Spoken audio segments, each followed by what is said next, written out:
Hello, and welcome to this guide or informative video about a lot of different items and accessories used while PVMing. Today, we are not focusing on any specific boss, but rather a few different items used at a few different places and specific bosses. So to start off, we want to talk about the pocket slot books we're using. And I want to keep a focus that all items has a tooltip that you can read even if you don't own the item. You can read the tooltip if the item is in the GE. If it's a spell, you can open your spell book and go read it there. Most of these should be available to everyone. Now, we're looking at Scripture of Jazz, or just Jazz book, which is relying on your DPS to be good for the book to be good. If your DPS is bad, you would use something like Scripture of When instead, which is also not depending on your DPS, but will always do a set amount of damage. This book also uses AoE attacks, but it's a massive ice light thing that is from the Ice Glacier. This can be good when you want to hit a group of monsters stacked up together, like Rise of the Six or a Slayer task. Lastly, we have the Eretor's Grimoire, which is an active buff that does not proc, but stays active. It increases your critical strike chance by 12% and is really good when you're going for high hitting abilities and you want to get that 30k, 30k, 30k, 30k on the boss. But it's expensive to upkeep and it's generally not worth it unless you know what you're doing and you're doing endgame bosses. Moving on, I want to talk about a few other items that every PVMer should have. First, we start off with the Ancient Elven Ritual Shard, which is currently worth 16 million in the GE. What this does is that you activate it and you say, and you will restore your prayer points slowly, but for free, over the next few seconds, 10 or 15 or whatever, and you will restore about 400 to 500.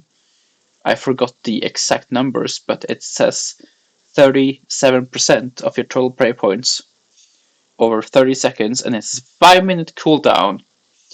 And there's no upkeep to it, it's just infinite, and it's always worth bringing to skilling, to combat, to slayer.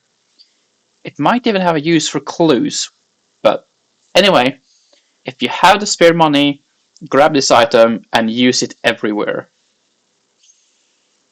Next up, we have Excalibur, Enhanced Excalibur to be specific, and you want the Enhanced Excalibur from the Elite Sears Diary tasks.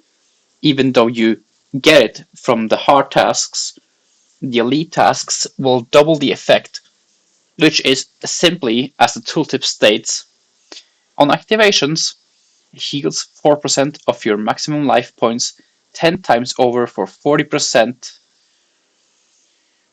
over the 40 seconds. It also has a 5-minute cooldown, so I use it in conjunction with the Ritual Shard if it is beneficial.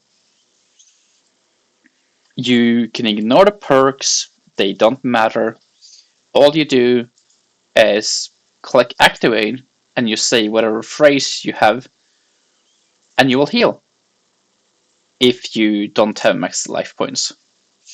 Now, the thing here is that if you are wearing life point boosting gear, like the Necromancy tank armor, this will heal more than it normally would, because it's based on your max life points and not anything else like your HP level.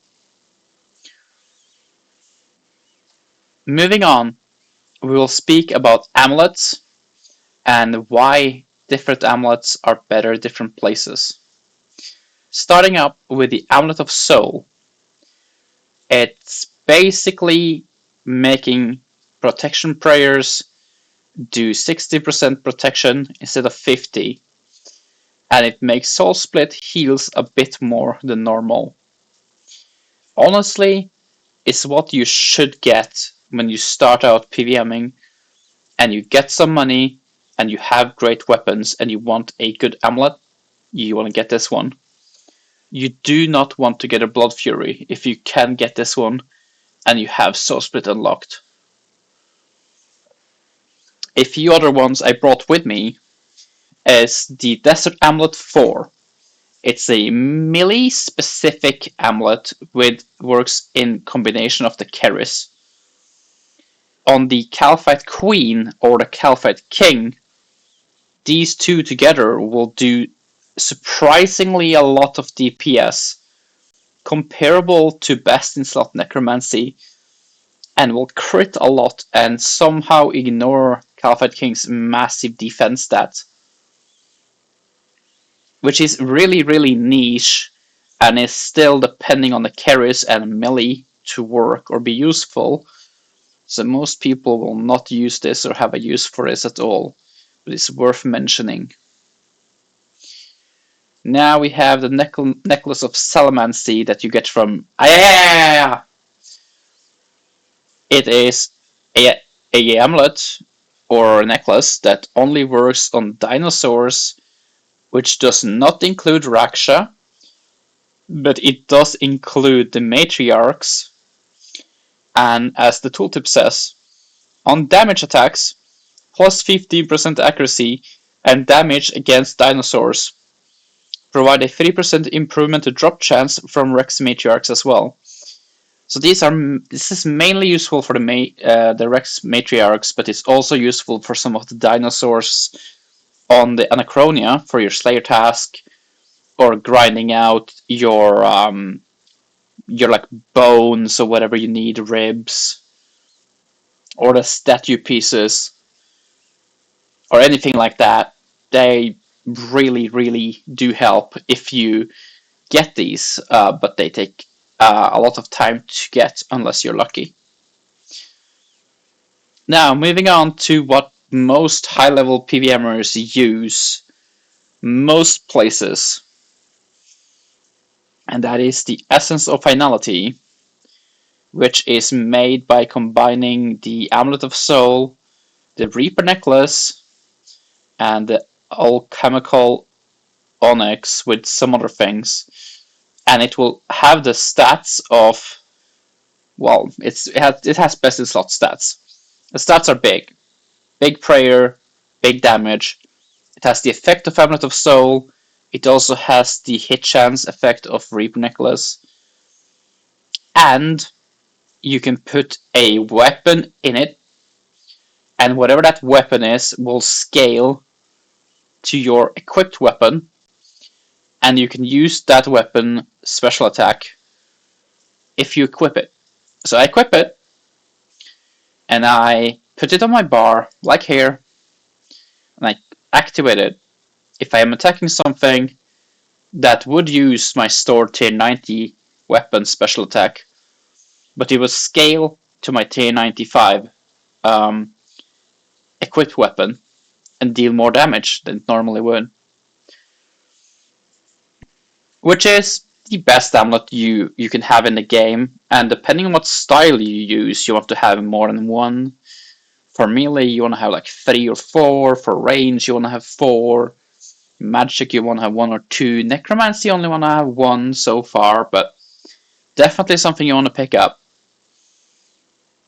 Now, the last amulet, but not the least amulet, is the Salve amulet that you can get from the Haunted Mine quest and upgraded from the Tarn's Lair with the Book of Journal of Tarn, and that is the Salve amulet E for something. Don't look at the stats, but look at the tooltip at the end where it says 10% damage when fighting against undead creatures and 20% hit chance when fighting against undead enemies. This counts for a lot of things. The normal Barrows Brothers, Barrows Rise of the Six, Taraket, the Necromancer in Elite Dungeon 3, and Racial. So this would mean that both your accuracy and hit chance would be boosted by 20% as long as you're fighting something that is counting as undead. Now you would think only the damage matters, right? No, not really. If your hit chance is 80%, you're gonna do 80% of your actual damage. If you then get a 20% buff and it makes your damage and accuracy 100%, you will do 100% damage, and it will help out in that way as well. So it's a really good amulet. You should really do Haunted Mind, you should do Tarn Slayer, pick it up, use it. It's definitely the best in slot. It's easy to get, and it's not no upkeep to use it. It's definitely worth picking up. Now we want to talk about some rings. We have Ring of Death. Mine is IO, which just means it's overcharged and whatnot. But the Ring of Death, it has decent stats, as you can see. 27 to all combat styles. It has a +3 prayer, which is decent. It's a hybrid ring. Every ring, or most, not all, most rings are hybrid. But we do want to look at the tooltip, and we do want to look at the 2 special effects. The one most people will look at is the On Death. Revives you to full health and deal increasing damage to you over time. And what this means is that you will not die when you die, you will be revived to full life points, and you will start taking damage that stacks up until you go to a bank. Which means if you're struggling at the boss and the boss kills you, but you're close to finishing the boss, you can still finish the boss, get the loot, then leave, bank, and not die. And that's the main thing about the ring. It gives you a second chance to finish the fight, and that's good. A lot of people tend to ignore the second mechanic here, or, well, buff, whatever. And that is, upon killing a target, 50% chance to restore 5% adrenaline. So if you're fighting something with mobs, like Calfight King, or Warcalf, if you have the minions spawning, you can get a lot of adrenaline just from killing things with your Threads of Fate, or any other abilities that's AoEing, or just being on a Slayer task. Really, you get a lot of extra adrenaline for free. It's a really great ring. It's not super cheap. I think it's like 60 mil. It's worth picking up. It's worth using. It will save you a lot of times. And, well, it's not bad in any way. But that's about it for that ring as well. If you don't die, and you're killing a single target monster, you probably want to use this one instead. This is the Asylum Surgeon ring, and you get it from the Broken Home challenges. The stats are not super amazing if you compare them to the Ring of Death. They're a little bit less, but it has a different ability or effect when equipped. And it reads as follows. 10% chance to prevent adrenaline loss when using a threshold ability, 40% chance to save a quarter of a special attack's base cost. Well, this is really good if you're using thresholds. I don't know how necromancy counts for that. I don't know if the finger is being affected by that when you don't have stacks, so don't ask me about that. But for special attacks, it has a chance to save adrenaline. And if you're not dying and you only have one target, well, that is great, right? Yeah, sure, it is amazing if you're using specials and you're using thresholds a lot. So, any style that's not like necromancy, this one is going to save you a lot of adrenaline. But there is more rings to the game.